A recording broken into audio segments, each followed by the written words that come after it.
الحمد لله رب العالمين، والصلاة والسلام على خاتم الأنبياء والمرسلين وعلى آله وصحبه ومن دعا بدعوته واهتدى بهديه إلى يوم الدين. السلام عليكم ورحمة الله. برزان في خوش حالم لواني تارم لتفسير سورة النازعات بخزمتها بقمو بس رزامن دي خواي قولي وهي وادان مئوي آزي سود لور بقن إن شاء الله. أعوذ بالله من الشيطان الرجيم. بسم الله الرحمن الرحيم. والأرض بعد ذلك دحاها أخرج منها ماءها ومرعاها والجبال أرساها متاعا لكم ولأنعامكم. بەڕخۆشەویستان، وەکو خی گەور لە ئەتەکانی پێشترێش باسی لە ئاسمان کردو. دیارە خەڵقکردنی ئاسمانەکان زۆر لە خەڵقکردنی ئینسان گەورەترە و ئاسمانەکانی زۆر بەهێزترن لە ئینسان. ئەوجا خی گەورە سوبحانەهو وتەعالە لە دوای ئەوە باز لە زەوی دەکا، لە دوای خەڵقی ئاسمانەکان دەفەن والأرض بعد ذلك دحاها، واتە لە پاشی خەڵقی ئاسمانەکان کە بەو شێوە فەرمووی کەوا بەرزی کردەوە، سەقفی ئاسمانی بەرز کردەوە لەسەر زەویدا، بەو شێوەیە بینای کرد و ئەوجا بەو ڕێک و پێچیە فەسەواها والأرض بعد ذلك دحاها. جا خوای گەورە سوبحانەهو وتەعالە زەوی لە پاش ئەوە دحاها واتە ڕای خست. دیارە وەکو لە مەجموعی ئەو ئاتانێکەوە لە خەڵقی ئارد و ئاسمان لە قورئانی پیرۆزدا باس کرا. دیارە ئارد لە پێش خەڵقکردنی ئاسمان، ئەوجا دوایە ئاسمان خەڵق کرد، ئەوجا پاشان خوای گەورە سوبحانەهو وتەعالە ئەو ئاردێکەوە خەڵقی کرد ئەوجا ڕای خست و ئەوجا ئەو پێداویستیانێکەوە لە بۆ بەردەوامبوونی ژیانی ئادەمیزاد پێویستە، وەکو دەفەرمی ئەخرەجە منها ماءها ومرعاها، ئەوەشی لە بۆ دابینکردن والله أعلم. ئیتر والأرض بعد ذلك دحاها، دیارە زۆر کەس یعنی هەروە تێگەیشتێ دەحاها دەڵێن واتە ئەوە دلیل لەسەرەوەی کە عارد شێوەی هێلکەیی هەیە، مالعلم ئەو ئاتە بە هیچ شێوەیەک ئاماژە لە بۆ ئەو شتە ناکاتن، بەڵکو دەحاها بە معنای ڕاخستن و تەهیئە دێتن، ئامادەکردنی بە شێوەیەکەوە بگونجێ لەگەڵ ژیانی ئینسانەکان. و یاخود دەحاها وەکو هەندێک دەزان دەفەرمون واتە دحرج الأرض بعد أن رفع سمك السماء فسواها وأغطش ليلها وأخرج ضحاها. كواتا دحاها بمعنى دحرج ديتن، وكو دلتن دح السيل الحصى أي دفعه فتدحرج. واتا كاتي كذا مثلا روبارك هل دكاو برد لقل خوي دبا دحا لێردا بەمانای وێدێ ئەو بەردانە لەگەڵ خۆی دەبا و دەحرەجیان پێدەکا غلۆریان دەکاتەوە. لە نەتیجە ئەو غلۆر بوونەوەش ئەو بەردەی کە ئەو ئاوە دەیباتن دوو حرەکە هەیە، حرەکەتون حەولە نەفسیهی و حرەکەتون فی مەسیر، حرەکەیەک لە دەوروبەری خۆی دەسوڕێتەوە، ئەوجا حرەکەیەکیش پێی دەڕواتن، ڕێگا دەبڕی و مەسافە دەبڕیتن. دیارە بە هەمان شێوە کەواتە ئەگەر چی بە دەحاها بە معنای تەمهید و ڕاخستنیش دێ و بەو معناش لێک درایتەوەکەوە بە معنای دەحرەجە دێتن، بۆی کەوا خوای گەورە ئەو حرەکەی بە زەوی بەخشی، بۆی کەوا هەم لە دەوروبەری خۆی دەسوڕێتەوە و معلومە کە لە بەرامبەر ڕۆژدا لە دەوروبەری خۆی دەسوڕێتەوە کەوا شەو ڕۆژی لێ پەیدا دەبی، و هەروەها لە فەلەکەکەی خۆشی عینی بە هەمان شێوە لەگەڵ مەجموعەی شەمسی دەڕوا کە ئەویش لە نەتیجەدا دیارە چار فەسلی ساڵی لێ پەیدا دەبیتن. والحاصل ئەو دوو حرەکەیە معلومە و چەندین حرەکەی دیکەشی هەیە. ئیتر بەو معنایە دێ دەحاها والله أعلم کە ئەوەشیان ئەو حرەکەیە زۆر ضرورە لە بۆ بەردەوامبوونی ژیان. ولا پاشانش دەفەرمی ئەخرەجە منها ماءها ومرعاها. ئەمجا خوای گەورە سوبحانەهو وتەعالە بە حکمت و عەزەمەت و قودرەتی خۆی ئەو ئاوەی کەوا پێویستە لە بۆ بەردەوامبوونی ژیانی ئینسانەکان لە ناخی ئەو زەویە دەری هێنا و ئاوی لێ ئیجاد کردو، ئەوجا بەو ئاوەش دیارە لە پاشەوە ئەوجا وەکو دەفەرمی مەرعاشی لێ ئیجاد کرد. مەرعا دیارە گژ و جیا و پێداویستیەکانی بەردەوامبوونی ژیانی ئادەمی و هەروها ئەو ئاژەڵانێکەوە بەشێکن لە خواردەمەنی لە بۆ ئینسان، بەشێکن لە خۆراکە سەرچیەکانی ئینسان. ئیتر خوای گەورە سوبحانەهو وتەعالە هەم ئاو و هەم سەرچاوەی ژیان کە وەکو ئەو گژ و جیا و نەبات و ئەو بەروبوومانەی زەوی کەوا لێشین دەبی خوای گەورە لێ ئیجاد کرد تاوەکو ژیانی ئینسان تێدا بەردەوام بی. والجبال أرساها. ولا پاشانش خوای گەورە دەفەرمی چیاش بە هەمان شێوە خوای گەورە ئەو چیانەی ئەو شاخانەی پتە و دامەزران لەسەر ڕووی زەوی ئەرساها بە شێوەیەک دایمەزرانکەوە ئەو زەویە وەکو لە جێگایەکە فەرمیتن ئەن تەمیدە بیکم، ئەو چیا دەبی تەمایەوەیکەوە زەلزەلە دروست نەبی، تاوەکو تەوازوونی سەر ڕووی زەوی بپارێزی تر وەکو لێرە و لە چەندین جێگا خوای گەورە ئیشارەت پێ دەکا بۆیکەوە ئەو چیانە وەکو سینگێک چەقاندراینە لە ناخ لەسەر ڕووی ئەو زەویە و بە ناخیدا چۆینە خوار تاوەکو تەوازوونی ئەو زەویە بپارێزن ئیتر بە هەموو شێوەیەک خوای گەورە سوبحانەهو وتەعالا هۆکارەکانی بەردەوامبوونی ژیانی لەسەر ڕووی زەوی لە بۆ ئینسان دابین کردیە. ئەوجا دەفەرمی مەتاعا لەکم وەلیئەنعامیکم، بەڵێ ئەوەی کەوە ما و مەڕعا و چیا و هەموو ئەو پێداویستەکانی ئینسان ئەوە مەتاعێکە، کەواتە ئەو مەتاعێکە لە بۆ ئەوەی کەوە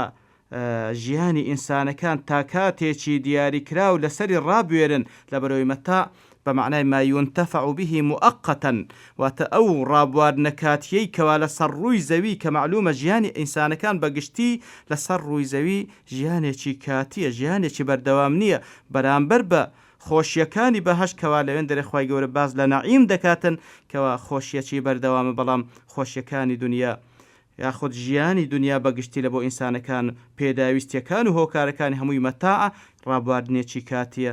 لەکم وەلیئەنعامیکم لە بۆنگۆ و ئەو ئاو مەرعای کە دەرهێنا خوای گەورە سوبحانەهو وتەعالا لە بۆنگۆ و هەروەها لە بۆ ئاژەڵەکانیشتان کەوە ئەوانیش بەشێکن لە خۆراکەکان کەوە ئینسان لەسەری دەژیان. ئیتر لە دوای ئەوە خوای گەورە سوبحانەهو وتەعالا دەفەرمی پاش ئەوەی کەوا باسی لە ژیانی دنیا و ئامادەکردنی هۆکارەکانی ژیانی دنیا بە فەزڵ و ڕەحمەتی خۆی خوای گەورە هێنایە وجود،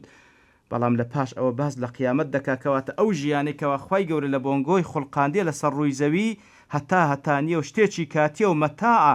و وەزیفەشتان لە بۆ تەحدید کرا ئەوجا لێ پرسینەوەتان لەگەڵ دەکرێت لە چ ڕۆژێک فەئیذا جاءت الطامة الكبرى کەواتە کاتێکەوە طامة الكبرى دێ کەوا ڕۆژی قیامەتێکە خوای گەورە لێ ناوی لێنە الطامة الكبرى واتە ڕووداوە گەورەکە کە هات. بەڵێ ڕووداوە گەورەکە ئەو ڕووداوەیەکەوە شدەت و ناخۆشی و زەحمەتی هەندە زۆرەکەوە هەموو موسیبەتەکان کە دادەپۆشی، هیچ موسیبەتێک بەرامبەر بە ڕۆژی قیامەت موسیبەت نییە، بەڵکو موسیبەتی هەرە گەورە کەوا هەموو ناخۆشیەکان دادەپۆشی هاتین ڕۆژی قیامەتە بە تایبەتی بەرامبەر بە کەسانێک کەوا کار و کردوەشی چاچیان لە بۆ ئەو ڕۆژە ئەنجام نەدا، ئیتر بە شدەت و ناخۆشیەکانی گەورەترین تامە و موسیبەتە ئللا مەگەر لە بۆ کەسانێکەوە خوای گەورە بە فەزڵ و ڕەحمەتی خۆی کە ئەهلی تەوحید بووینە خوای گەورە تەئمینیان بکا لەو ڕۆژە. ئیتر لەو ڕۆژەدا یەومە یەتەذەکەڕ الئینسان ما سەعا، بەڵێ لەو ڕۆژەدا ئەوەی کەوا سەعی و هەوڵیدا لە دنیادا دیارە لە بۆ قیامەت پێویستی بە سەعی هەیە، کار و کردەوەکان هەمووی خوای گەورە لێدا بە سەعی لە قەڵەم دەدا. لە بۆ دنیاش خوای گەورە دەفەرمێ فەمشوو فی مەناکبها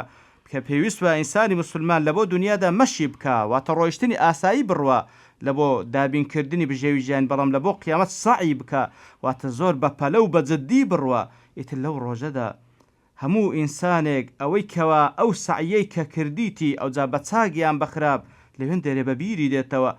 لە کاتێکدا کەوا هەمووی لەسەری تۆمار کرایە و ئیتر کتابی کردەوەکانیشی دەدرێتە دەستی و پێی دەگوترێ ئیقڕە بە خۆت بیخینەوە کەفا بنەفسیکە اليوم عەلەیکە حەسیبە، هەر بە خۆت ئەو ڕۆژ بیخینەوە حساب لەگەڵ خۆت بکە. ئیتر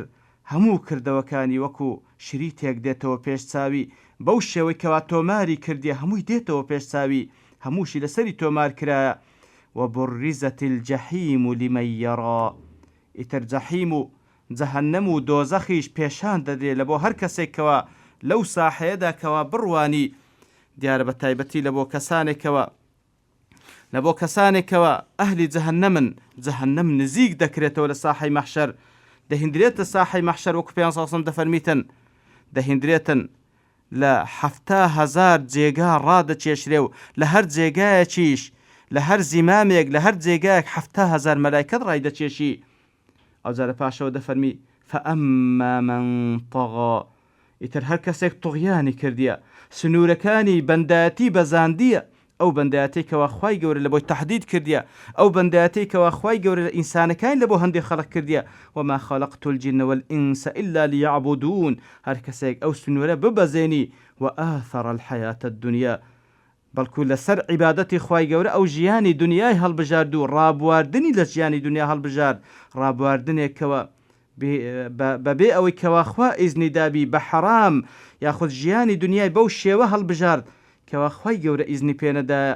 وأثر الحياة الدنيا جياني دنياي هەڵبژار لەسەر عیبادەت ژیانی دنیای هەڵبژار لەسەر ئاخرەت هەر هەوڵ و تەقەلای تەنها لە بۆ ژیانی دنیا بوو ئەو کەسە فإن الجحيم هي المأوى لەبۆ ئەو کەسە مەئوا و جێگای مانەوە و عاقبەت تەنها جەحیمە خوا پەنامان بدە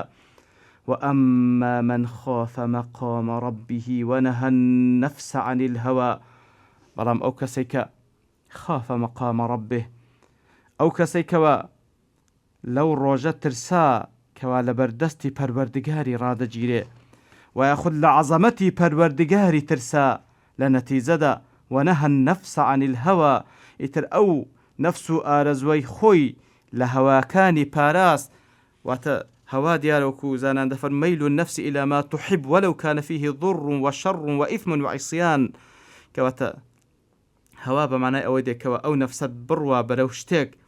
کەوا پێی خۆشە ئەگەر چی زەرەری شتێدا بی ئەگەر چی شەڕ و گوناح و تاوانیش بی و هەروەها وفي الهوى معنى السقوط والهبوط من علو إلى سفول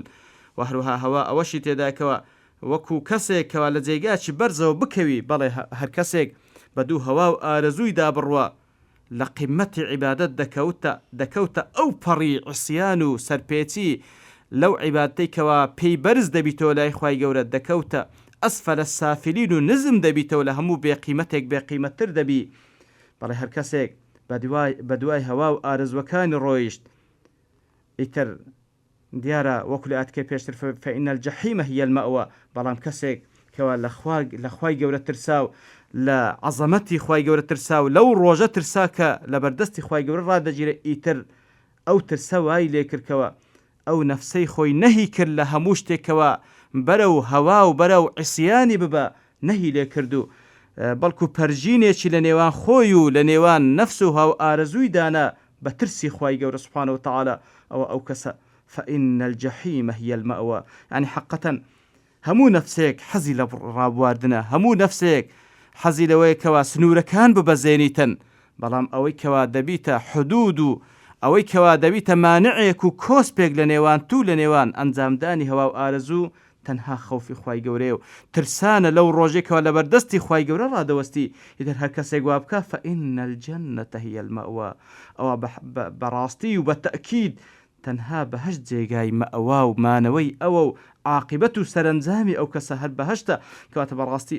ترسان لە خوای گەورە و بیرکردنەوە لە خۆشیەکانی بەهەشت کەوا فيها ما لا عين رأت ولا أذن سمعت ولا خطر على قلب بشر بەڕاستی بیرکردنەوە لە خۆشیەکانی بەهەشت دەبیتەمایەوەکەوە ئەتو لە دنیادا بتوانی هەوا و نەفس و ئارەزوەکانت